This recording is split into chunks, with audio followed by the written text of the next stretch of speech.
नमस्कार मित्रों, स्वागत है आप सभी का आपके अपने YouTube चैनल सिवात क्लासेज पर।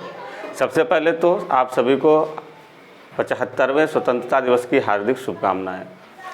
और अब हम अपनी क्लास को आगे कंटिन्यू करेंगे। हमारा टॉपिक चल रहा था समास, और इसके अंतर्गत हमने समास का अर्थ क्या है, समास की परिभाषा क्या है, समास के विभिन्न प्रकार कौन कौन से हैं, और समास का एक भेद पढ़ा था अव्यय भाव समास। उसी श्रृंखला में आज हम आगे अपना दूसरा समास पढ़ेंगे, द्विगु समास।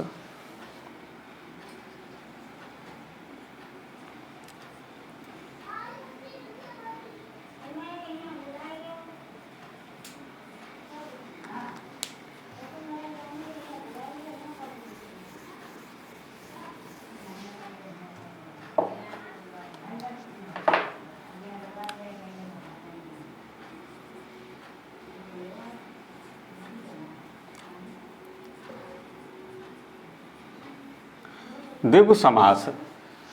सबसे पहले बात समझ लो, इस द्विगु, द्वि प्लस गु, द्वि माने होता है दो और गु माने होता है गाय।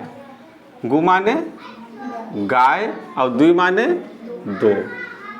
तो द्विगु समास यानी द्विगु का अगर शाब्दिक अर्थ पूछा जाए तो द्विगु का शाब्दिक अर्थ होता है दो गाय।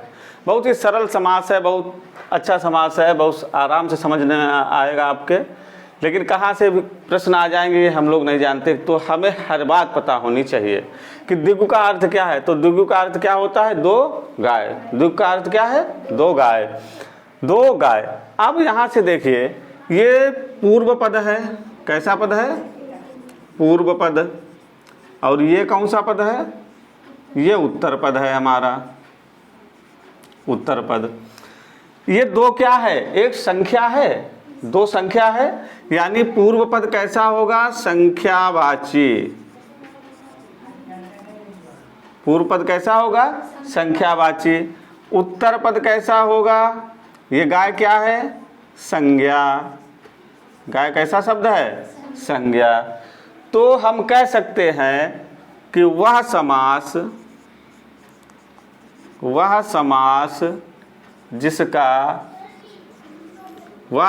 जिसका पूर्व पद संख्यावाची तथा उत्तर पद क्या हो? संज्ञा हो। उत्तर पद संज्ञा हो, द्विगु समास कहलाता है। द्विगु समास कहलाता है। तो वह समास जिसका पूर्व पद कैसा हो? संख्यावाची हो, और उत्तर पद कैसा हो? एक संज्ञा हो, कोई नाम हो। संज्ञा का मतलब क्या? नाम, कोई भी संज्ञा हो। तो ऐसे समास को हम द्विगु समास कहते हैं। इसके नाम से ही स्पष्ट है। जैसे द्विगु, द्वि माने दो, गु माने गाय। अब द्वि का है? एक संख्यावाची शब्द है। तो संख्यावाची शब्द प्रारंभ में आ रहा है, पूर्व पद में आ रहा है, उत्तर पद में संज्ञा आ रही है। तो इसके नाम से ही इसकी परिभाषा स्पष्ट है। वह समास जिसका पूर्व पद कैसा हो? संख्यावाची हो, और उत्तर पद एक संज्ञा हो, उसे हम क्या कहते हैं? उसे द्विगु समास कहा जाता है। अब द्विगु समास के बहुत से उदाहरण हैं। कुछ महत्वपूर्ण उदाहरणों की हम चर्चा करेंगे।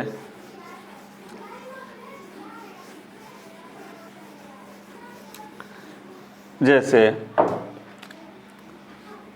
उदाहरण देख लीजिए, जैसे अठन्नी।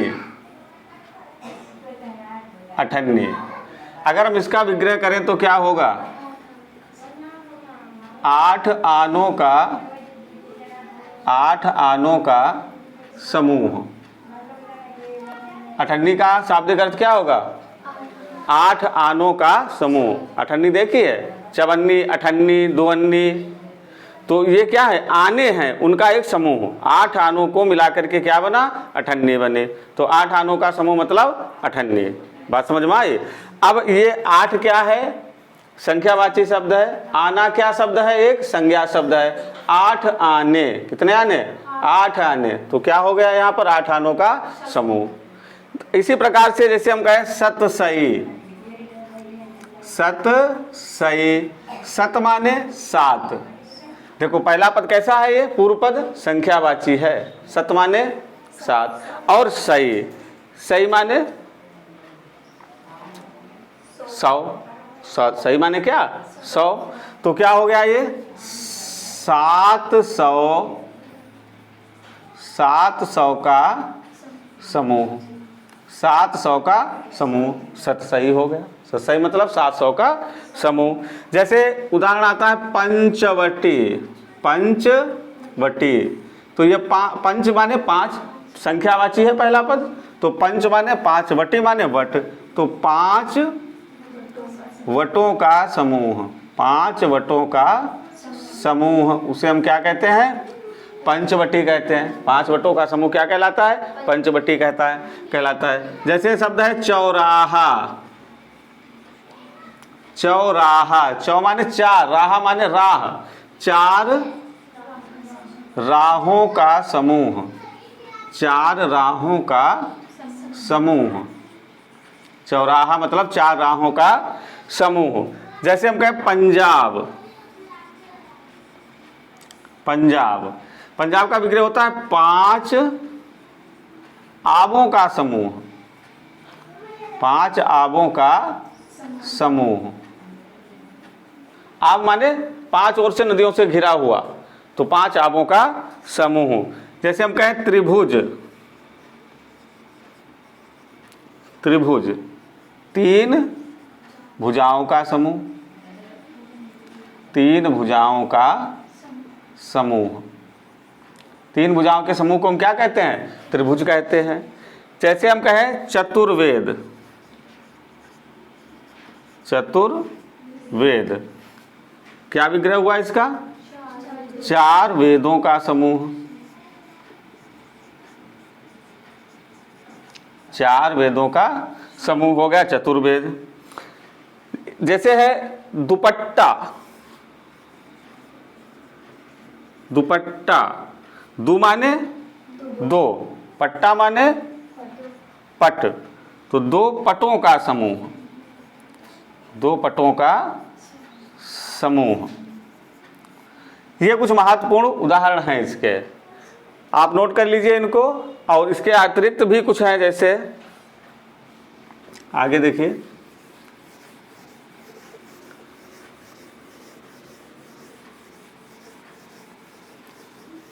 जैसे दिया है आपका अष्टाध्यायी, अष्टाध्यायी, अष्टा माने 8, 8 अध्यायों का समूह, 8 अध्यायों का समूह, अष्टाध्यायी मतलब 8 अध्यायों का समूह।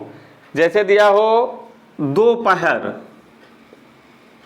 2 पहर, 2 माने 2, 2 पहरों का समूह, 2 पहरों का समूह कहलाता है आपका दोपहर, दोपहर का मतलब 2 पहरों का समूह। जैसे सहस्त्राब्दी हो गया, ठीक, सहस्त्र, सहस्त्र माने, सहस्त्राब्दी का मतलब क्या हुआ, सहस्त्र माने बताइए, 100, आब्दी माने वर्ष, 100 वर्षों का समूह। तो इस प्रकार से आप लोग इन उदाहरणों को देखेंगे, और भी इसके बहुत से उदाहरण हैं, तो आपसे पढ़ लेना। तो ये कुछ महत्वपूर्ण बातें वो आप ध्यान रखिए कि द्विगु समास का पहला पद कैसा होगा, संख्यावाची होगा, और दूसरा पद कैसा होगा, संज्ञा होगी। पूर्व पद संख्यावाची और उत्तर पद संज्ञा होगी। और अगर पूछा जाए कभी तो ये तत्पुरुष समास का ही एक भेद है, तत्पुरुष समास का ही एक भेद होता है। तो ये था हमारा द्विगु समास। आगे देखते हैं दूसरा,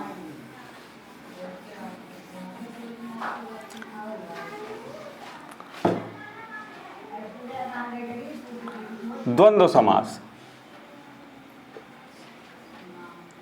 द्वंद्व समास, सबसे पहले देखते हैं द्वंद्व का अर्थ क्या होता है। तो द्वंद्व के 2 अर्थ होते हैं। द्वंद्व का अर्थ होता है, द्वंद्व का अर्थ होता है एक तो जोड़ा, द्वंद्व का अर्थ क्या होता है, जोड़ा। और द्वंद्व का अर्थ होता है झगड़ा, झगड़ा भी होता है। कहीं आपस में बहुत द्वंद्व चल रहा है तो मतलब क्या, आपस में बहुत झगड़ा चल रहा है, कि हमारे अंतर मन में द्वंद्व चल रहा है, अंदर ही अंदर झगड़ा चल रहा है, आपस में ही हमारा स्वयं से झगड़ा चल रहा है। तो द्वंद्व माने क्या होता है, झगड़ा होता है, और द्वंद्व माने होता है जोड़ा। तो द्वंद्व समास के सबसे पहले तो महत्वपूर्ण बात यह है कि इस समास के, आप लिख सकते हैं, इस समास के दोनों पद प्रधान होते हैं, दोनों पद प्रधान होते हैं। इस समास के दोनों पद प्रधान होते हैं। किस समास के, द्वंद्व समास के। पूछा जाता है निम्नलिखित में से किस समास के दोनों पद प्रधान हैं, तब आप बताओगे द्वंद्व समास के दोनों पद प्रधान होते हैं। समझ में आई बात, किस समास के, द्वंद्व समास के।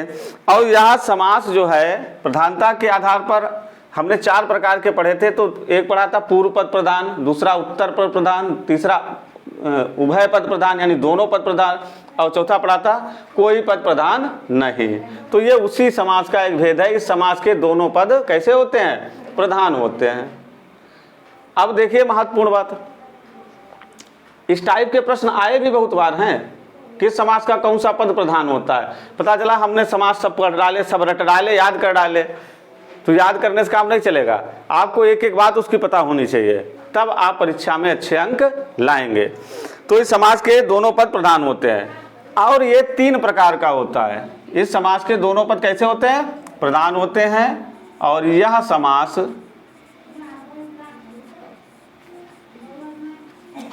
कितने प्रकार का, यह समास 3 प्रकार का होता है, 3 प्रकार का होता है। पहला प्रकार होता है इसका इतरेतर द्वंद्व, इतरेतर द्वंद्व। दूसरा होता है इसका समाहार, वैकल्पिक लिखो पहले, वैकल्पिक द्वंद्व, वैकल्पिक द्वंद्व। और तीसरा जो इसका प्रकार है वह है समाहार द्वंद्व। तो पूछा जाए द्वंद्व समास के कितने भेद हैं, तब आप बताओगे द्वंद्व समास के 3 भेद हैं, इतरेतर, समाहार, वैकल्पिक। इतरेतर द्वंद्व, वैकल्पिक द्वंद्व और समाहार द्वंद्व। तो ये 3 प्रकार होते हैं इस समास के। सबसे पहले हम इतरेतर की बात करें। इतरेतर द्वंद्व में क्या होता है, समास विग्रह करने पर, समास विग्रह करने पर बीच में क्या आता है, बीच में और शब्द आ जाता है, बीच में और शब्द आ जाता है।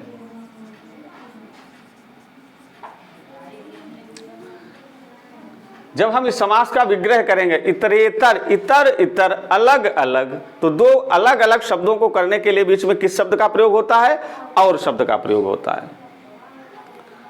समझ में आ रही बात, और शब्द अगर आता है बीच में विग्रह करने पर, तब आप बताओगे वो इतरेतर द्वंद्व है। बात समझ में आई। दूसरा प्रकार है हमारा वैकल्पिक द्वंद्व।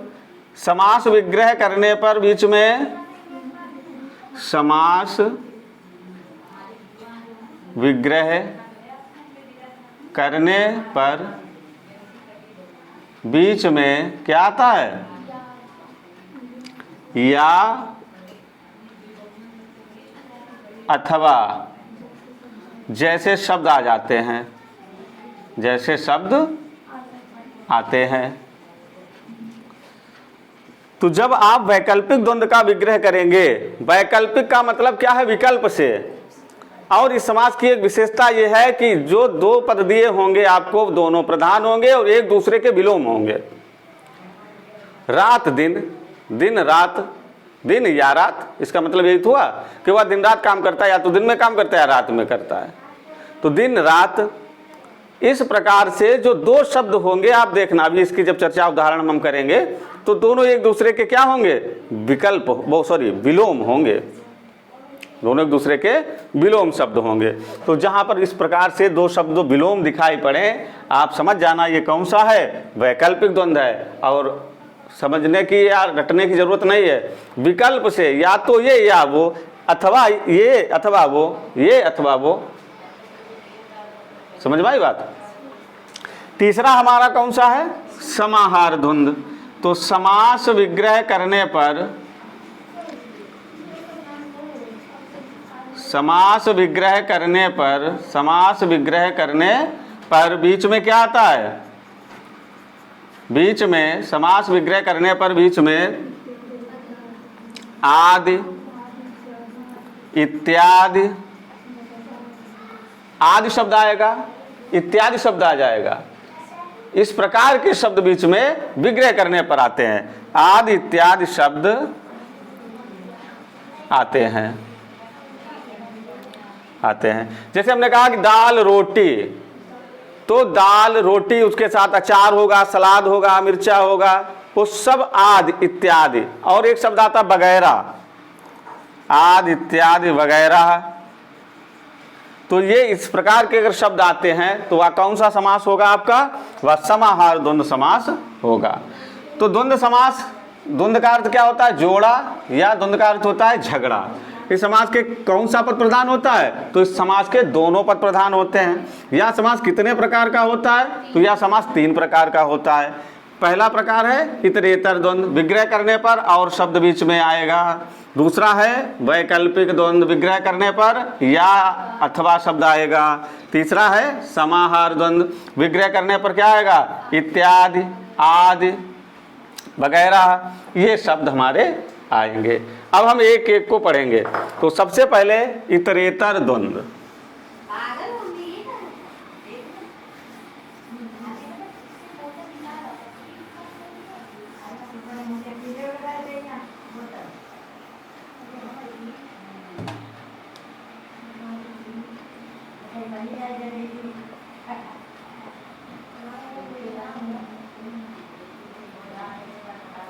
इतरेतर द्वंद्व।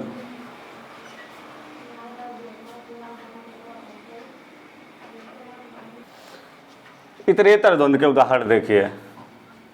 जैसे लिखा है राम कृष्ण, क्या होगा विग्रह? राम और कृष्ण, राम और कृष्ण हो गया राम कृष्ण। तो और शब्द बीच में आ रहा, और शब्द बीच में आ रहा, राम कृष्ण, राम और कृष्ण। तो कौन सा समास हो गया हमारा? इतरेतर द्वंद्व। इस प्रकार से बहुत से उदाहरण हैं इसके। जैसे भाई बहन, भाई बहन क्या होगा? भाई और बहन, भाई और बहन। और बताओ, जैसे माता पिता, अब दोनों पद प्रधान है, माता भी प्रधान, पिता भी प्रधान, भाई प्रधान, बहन प्रधान, राम प्रधान, कृष्ण प्रधान।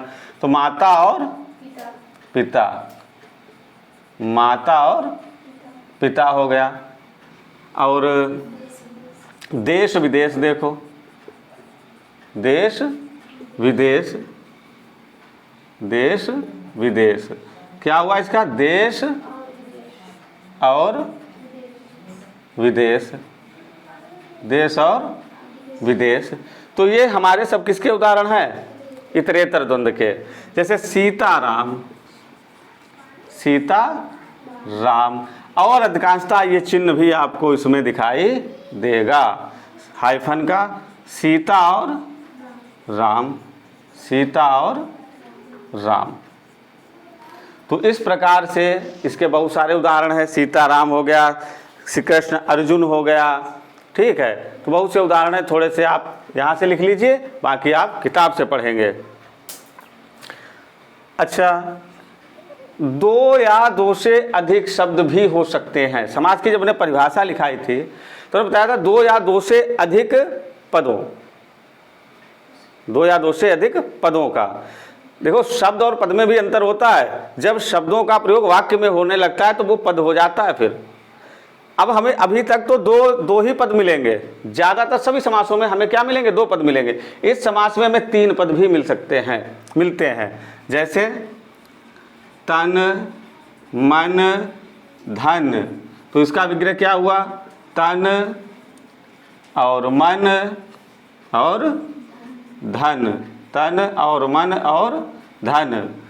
जैसे सुत, वित्त, नार्य, धर्म, परिवारा। तुलसीदास जी की है चौपाई, सुत, वित्त, नार्य, धर्म, परिवारा। तो सुत और वित्त और नार्य और धर्म और परिवार, तो 2 से अधिक शब्द आपको यहाँ पर मिल जाएंगे। लगभग सभी समासों में 2 ही शब्द मिलेंगे, लेकिन हमारा द्वंद्व समास है, उसका इतरेतर जो द्वंद्व है उसमें आपको 2 से अधिक पद भी मिल जाएंगे। सुत, वित्त, नार्य, धर्म, परिवार, तन, मन, धन। दूसरा प्रकार देखते हैं।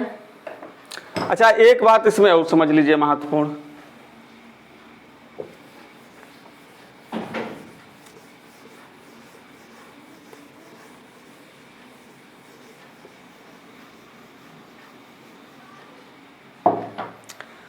इतरेतर द्वंद्व में एक कंडीशन और है, यदि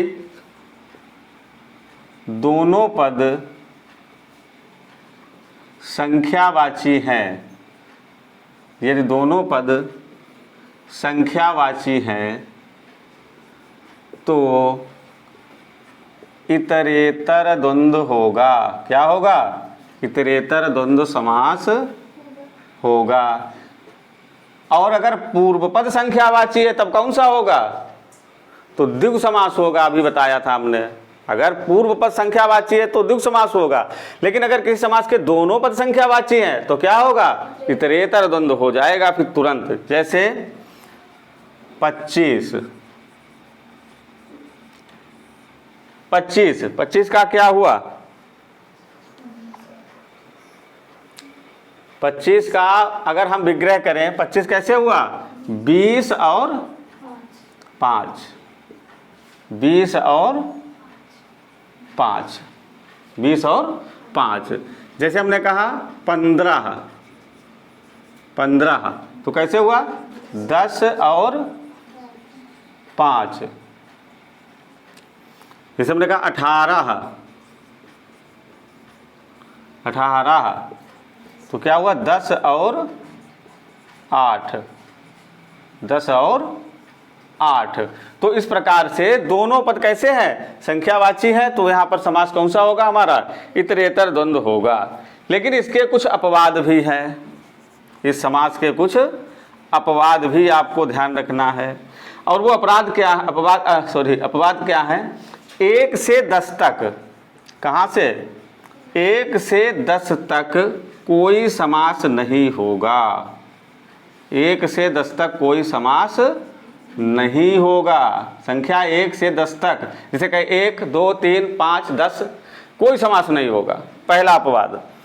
दूसरा अपवाद इसका ये है, अगर अंत में ऐसी संख्या जिसके अंत में कोई शून्य दिया हो, ऐसी संख्या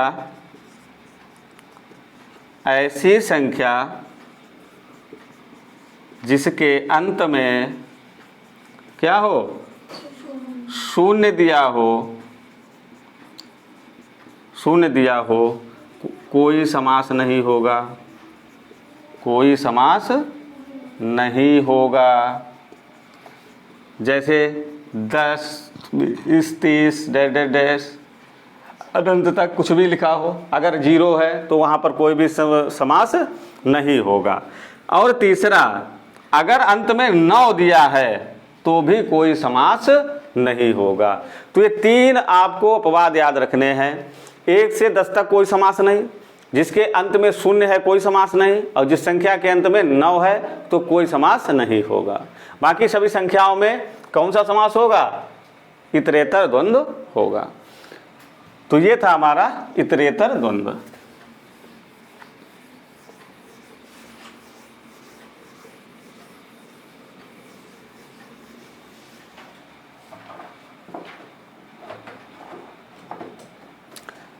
अगला देखिए, समाहार द्वंद्व। समाहार द्वंद्व, समाहार द्वंद्व किसे कहते हैं? जिस समास में उसके पदों के अतिरिक्त भी कुछ अर्थ निकले, लिख सकते हैं हम, जिस समास में उसके पदों के अतिरिक्त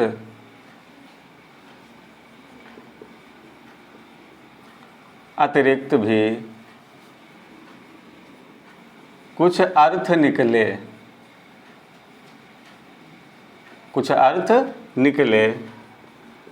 समाहार द्वंद्व कहलाता है। जैसे देखो, बहुत से ऐसे शब्द होते हैं जिनका अर्थ उस पद के अतिरिक्त भी बहुत सा निकलता है। जैसे हम कहें रोटी दाल, तो केवल दाल रोटी या रोटी दाल कहने से दाल रोटी का थोड़े बोध होता है। भाई दाल होगी, रोटी होगी, उसके साथ चावल होंगे, अचार होंगे, बन पूरा खाने का बोध हो रहा है। दाल रोटी चल रही है, इसका मतलब क्या, खाना खा रहे हैं हम लोग। तो इसका विग्रह क्या होगा, रोटी दाल इत्यादि, रोटी दाल इत्यादि। तो आदि इत्यादि वगैरह जहां पर शब्द आए वहां पर कौन सा समास, समाहार द्वंद्व होगा। जैसे अन्न जल, तो क्या होगा विग्रह इसका, अन्न जल आदि। कि आप कहीं उसका अन्न जल छूट गया, माने उसने अन्न जल मतलब सब बंद कर दिया, वो कुछ नहीं खा पी रहा है, अन्न जल। तो अन्न जल कहने से सभी प्रकार के पेय जो पदार्थ हैं, खाने वाले हैं, उनका सबका मतलब हो गया कि जो भी है। रुपया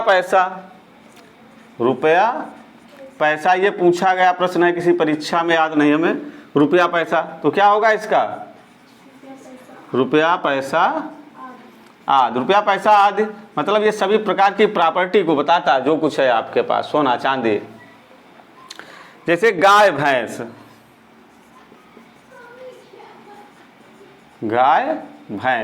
तो क्या होगा विग्रह इसका, गाय भैंस आदि।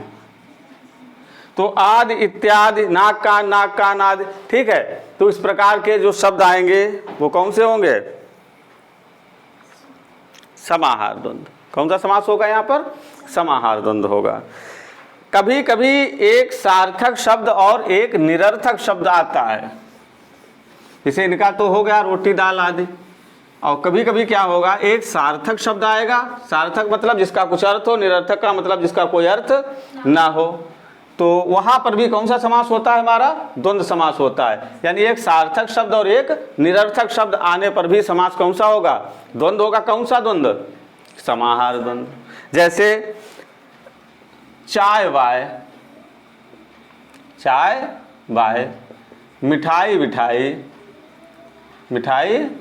मिठाई। अब चाय तो शब्द है, ये बाय कैसा है, ये निरर्थक शब्द है। मिठाई कैसा शब्द है, ये निरर्थक शब्द है। ये कैसे शब्द हैं, ये सार्थक शब्द है। ये कैसा शब्द है, निरर्थक शब्द है। तो ऐसे शब्दों में भी कौन सा समास होगा हमारा, समाहार द्वंद्व समास हो जाएगा, जहां पर एक सार्थक शब्द हो और एक निरर्थक शब्द हो। जैसे कपड़ा लत्ता, तो कपड़ा सार्थक शब्द है, लत्ता निरर्थक शब्द है। तो ये था समाहार द्वंद्व। और हमारा अंतिम समास है कौन सा, वैकल्पिक द्वंद्व। वैकल्पिक द्वंद्व समास, वैकल्पिक द्वंद्व समास। वैकल्पिक का मतलब क्या, विकल्प से। इसका सीधा सा मतलब क्या है, विकल्प से, या ये या वो। तो उनका विग्रह करने पर क्या आएगा बीच में। और एक चीज और बताई थी, विग्रह करने जो वैकल्पिक द्वंद्व होगा उसके दोनों पद कैसे होंगे, एक दूसरे के विलोम शब्द होंगे। तो वह समास जिसका विग्रह करने पर क्या है, या अथवा, या आए या अथवा आए। तो हम लिख सकते हैं कि वह समास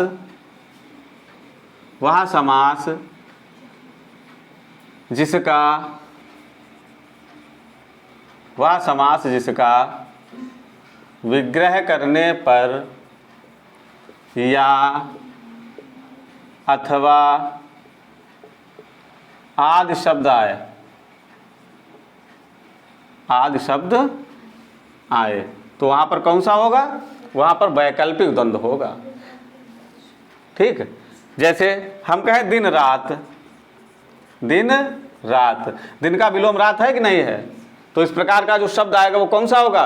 वैकल्पिक होगा। और इसका विग्रह होता है दिन या रात। दिन और रात कभी मत लिखना, दिन या रात। हाँ, दोनों अगर ऑप्शन में दिए हो दिन और रात, दिन या रात, तो या रात होता है दिन रात का विग्रह। और ये कौन सा समास है हमारा? ये वैकल्पिक द्वंद्व समास होता है, दिन रात। जैसे पाप पुण्य, पाप पुण्य, ये बात भी ध्यान रखना, अगर दोनों विलोम दिए हैं वैकल्पिक द्वंद्व होगा, होगा तो द्वंद्व है। अगर कुछ नहीं दिया तो द्वंद्व समास, लेकिन अगर कोई द्वंद्व का प्रकार दिया तो वैकल्पिक द्वंद्व।